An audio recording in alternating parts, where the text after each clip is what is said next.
Bismillahirrahmanirrahim. Assalamualaikum warahmatullahi wabarakatuh.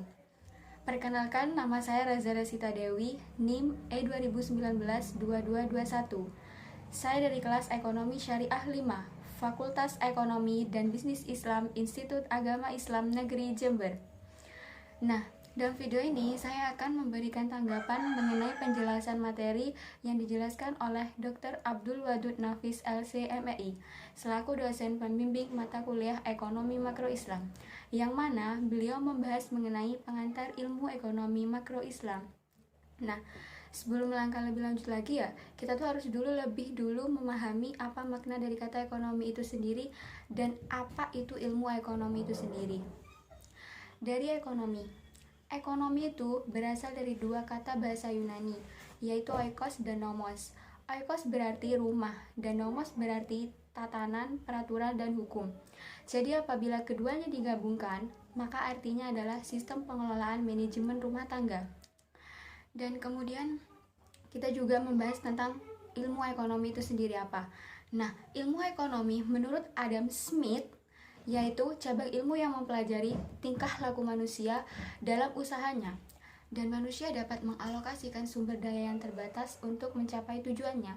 Jadi ya, dengan adanya sumber daya yang terbatas itu, sebagaimana mungkin manusia harus bisa mengelolanya dengan baik, agar tidak terbuang secara sia-sia ataupun percuma, agar nantinya anak cucu kita di masa depan dapat menikmati sumber daya alam tersebut dengan baik. Dan juga selain ilmu ekonomi, ada juga pembagian ilmu ekonomi. Itu pembagian ilmu ekonomi itu ya ada 3. Yang pertama itu deskriptif. Nah, deskriptif itu merupakan kajian yang memaparkan atau mendeskripsikan perekonomian suatu daerah pada masa tertentu.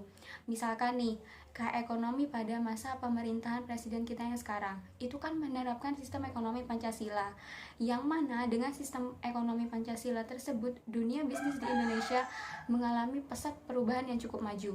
Dan yang kedua itu pembagian ilmu ekonomi terapan. Nah, cabang ilmu ekonomi ini membahas tentang cabang ilmu yang digunakan untuk ekonomi perusahaan. Nah, contohnya tuh kayak pemasaran, kayak pembukuan. Nah, itu sebagaimana yang ada dalam ilmu ekonomi terapan.